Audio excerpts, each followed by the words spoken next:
MSNBC has been given a hard time by fairness and accuracy in reporting, and by a lot of people, because they don't cover Yemen. They're not covering the genocide in Yemen, but they're covering Russia 24/7, and they're covering Syria, but they won't cover Yemen. Why? Because we're complicit. The United States military-industrial complex is helping commit genocide and war crimes inside of Yemen. We're doing that. We're doing a thing called siege warfare. Siege warfare is a war crime. They just prosecuted someone just a few months ago in The Hague over siege warfare. So that's where you cut off supplies to people. So you're trying to starve them. You're keeping them from medical supplies. You're keeping them from clean water. All kinds of stuff. You're keeping them from the. That's called siege warfare. We're doing that. So this is what shows you that all wars are bullshit, especially right now, especially the war in Syria, because we're going to intervene in Syria because they chemical attacked 50 people. Well, we just bombed a bus in Yemen that killed kids.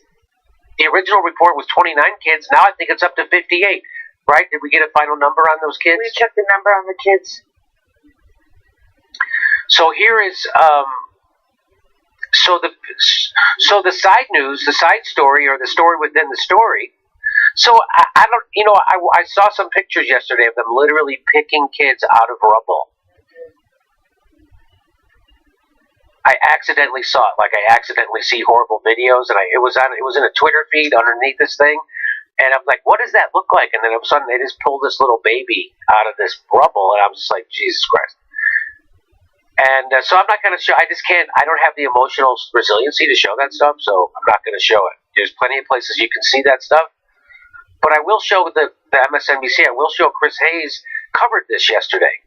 So whenever Chris Hayes covers something important, it always makes news, because most of the time they're not covering things that are important. They're not covering the news. What the MSNBC is doing is propaganda. They're a propaganda wing of the establishment, and of course the Democratic Party and the establishment. And you know that Ed Schultz was fired because he wanted to cover Bernie Sanders, and the lefty news show, the cable news channel, wouldn't allow him to, and so they fired him. Because they're not really progressive. They're not really lefty. They're corporate. That's why Chris Hayes gets $30,000 a day, and he stands there in a $6,000 suit. And that's why he doesn't cover Yemen. They haven't covered Yemen on the whole channel for over a year. Not one story, but about 500 stories on Stormy Daniels. I'm not kidding, by the way. So everything I'm finding, about 500 to 1. I'm sorry, go ahead. Everything I'm finding, the number is still at 56. 56. Okay. Everything I'm finding right now. So Chris Hayes, Chris Hayes is going to cover. Here's how he covers it. Let's watch. And so a lot of people are tipping their hat to Chris Hayes. Great coverage. Look at Chris Hayes covered the Yemen story. Chris Hayes covered Yemen on his news show. And I'm like, yeah, it's a fucking news show, and there was a massacre. Why wouldn't he cover it? Oh, that's right. Because he's not allowed to. So this is a big deal that he's allowed to tell you a smidgen of the truth about what's happening in Yemen. This is a big deal. Let's watch. If I were to stand here on this broadcast and tell you that a foreign power had bombed a school bus full of American children, there would be no bigger story. We would be in a state of panic, horror, and mourning, and almost certainly immediate war. In fact, the thought experiment doesn't even work, because if that had happened, you wouldn't need me to tell you about it at 8:45. At 8:45. This didn't even lead off his show. The United States complicit in murdering 56 children. He didn't get to this to 45 minutes into his show. So there you go. Okay. No minutes after it happened. Well, today, a foreign power did bomb a school bus full of children. Only it was Yemeni children, and the Saudi-led coalition that did that bombing is backed by us, by the United States. The images you're about to see are extremely disturbing, and it's because a school bus bombed in a crowded market was left utterly destroyed, resulting in the deaths of at least 50 people, and most of them are children. injuries scores more. According to the authorities in the Houthi-governed Sana'a region, those are the rebels who are fighting that war in Yemen, the Red Cross says its medical team has received the bodies of 29 kids, all under 15 years old, and is treating dozens more injured children and adults. This attack is part of a U.S.-backed, Saudi-led war in Yemen, and it began during the Obama administration. It has intensified under the Trump administration. It has prompted what NGOs call the biggest humanitarian crisis in the world, and I quote here with, "The biggest humanitarian crisis in the world, we're going to wait till 8:45. We're going to wait till 45 minutes into our news broadcast. Biggest humanitarian crisis in the world. We haven't covered it for over a year, not even mentioned it. So, and everyone's going, well, kudos, he's doing it now. So kudos, he's doing it now. Indiscriminate and disproportionate attacks on civilians, denial of access to humanitarian aid, and the use of starvation as a weapon of war." Now, the horror of this specific attack prompted a howl of outrage from Democratic Senator Chris Murphy. He wrote, "U.S. bombs, U.S. targeting, U.S. mid-air support, and we just bombed a school bus. The Saudi-UAE-U.S. bombing campaign is getting more reckless." So now, when Assad was supposed to have chemically attacked and killed 30 people with chemicals, 30, we were supposed to bomb him now. And if Trump didn't bomb him, it was a proof that he was a treasonous president who was a Manchurian candidate, who didn't have our best interests at heart. We were supposed to bomb Assad in Syria because he killed 30 people with gas. We literally just killed 56 kids. Who's supposed to bomb us now? When do we get bombed?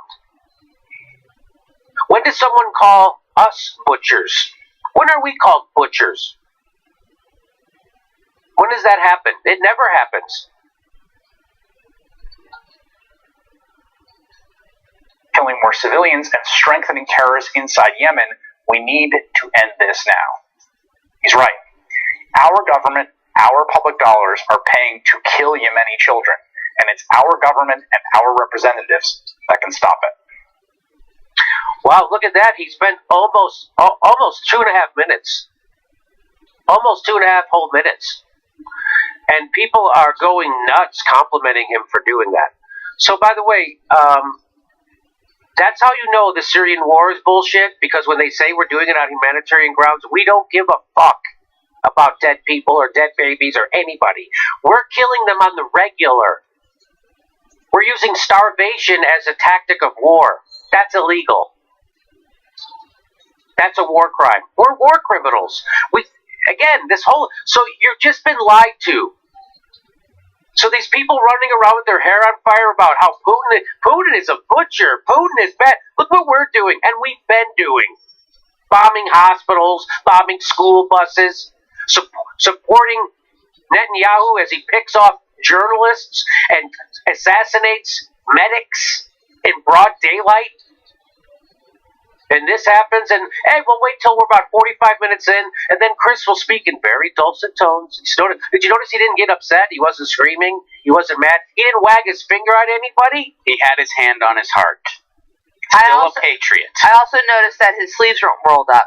Jimmy, I want to add a couple facts. This is from antiwar.com, and they point out that the reporters at the scene said it was unclear why the bus was targeted, noting that there are no military installations anywhere near the market.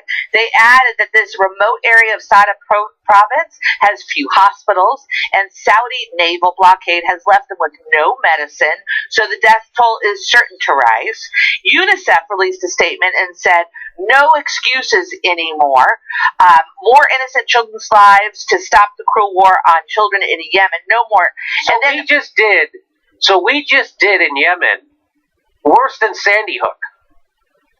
We just did worse than... Remember Sandy Hook? Do you remember how the whole country melted down? This guy waits till 45 minutes of his news show to even talk about it.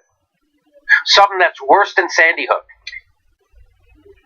And he talks about it in very dulcet tones, very calm, very this and that, and we should stop this. This is not good. Okay, we'll be back with some Russia shit. Because I'm being paid $30,000 a day. Literally, didn't even spend 3 minutes on this story. I want to just add, they have a quote here from the Saudi Arabian spokesperson, Colonel Turki al-Malki, was defiant about the attacks on the busload of children, and he said the attack, quote, is a legitimate military action in accordance with international humanitarian law. So who bombs us now? Someone is supposed to bomb us for this, right? That's how you're supposed. If you're moral, should we bomb ourselves? If we're moral, wouldn't we bomb? Where should we bomb in the United States because of this? Where should we bomb? And now, does a special prosecutor in Yemen get to indict military people from the United States? You know how Mueller just indicted people in Russia for doing normal spy shit? So someone get to indict the general who ordered this, or the fucking soldiers who helped do this, or who helped refuel the plane who did that? No. Or how about the politicians who sold the weapons that did that? No. Nobody, nothing. So that's how you know it's all bullshit and you're being lied to about war. Again. Saudi Arabia sits on the UN's Human Rights Council.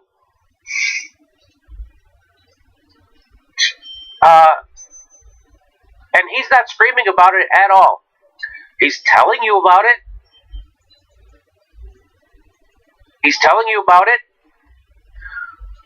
And again, I would like to see pictures of the military people who are in cahoots with the Saudis. I want to see a picture inside the room, because there's a room where they sit, and the United States Army people and military people advise the Saudi people on where to put these strikes. There's a room. And I have those pictures of those people on my computer, which is now drying out in the sun.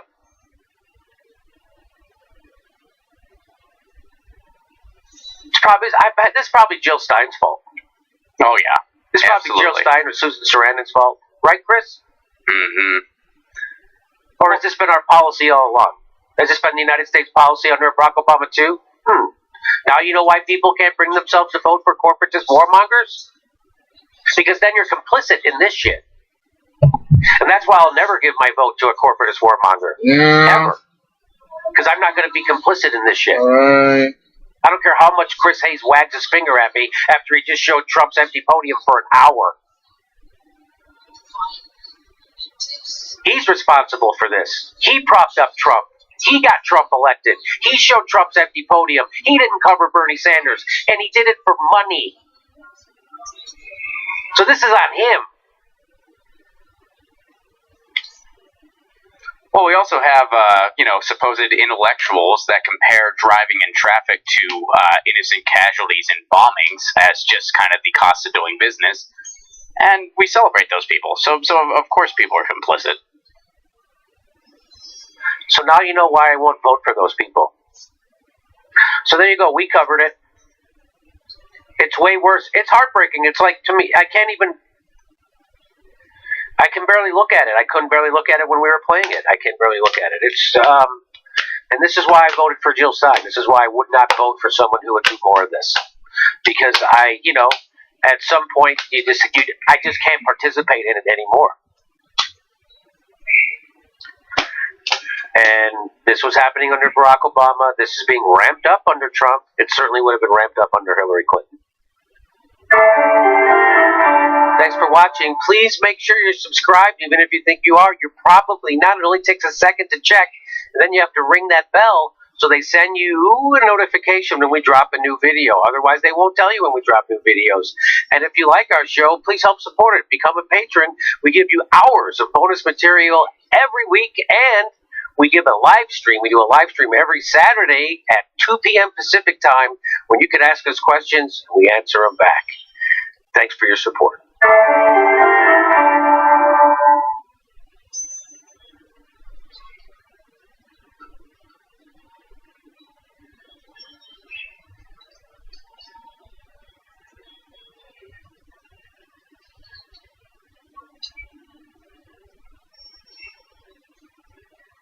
When you're shopping online, it's nice to know that someone has your back.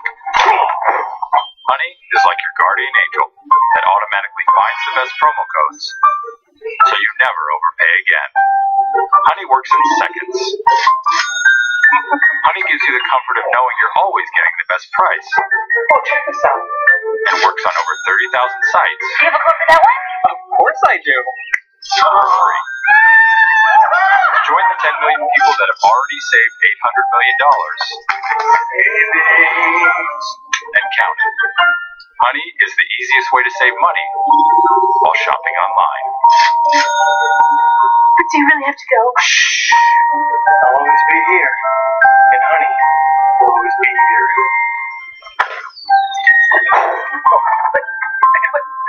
Are you okay? Yeah, okay. I got it. Honey's always got your back. Add Honey for free and start saving today.